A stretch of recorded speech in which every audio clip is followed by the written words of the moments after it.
மனைவியாம் பொற்கொடிய கலங்க விட்டு ஆசை மகள் சாவித்ரி பாயை மறந்துட்ட. அழகான உன் சிரிப்ப பார்க்கணும், அறிவான உன் பேச்ச கேட்கணும். மீண்டும் இந்த மண்ணுல நீயும் பொறக்கணும்,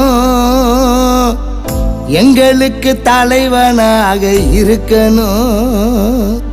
நீதி கேட்டு வீதியில போராட்டம் செஞ்சவரு, தேடி வந்த ஏழைக்கெல்லாம் வாரி அள்ளி தந்தவரு, அன்பால அதிகாரத்தை வென்றவரு,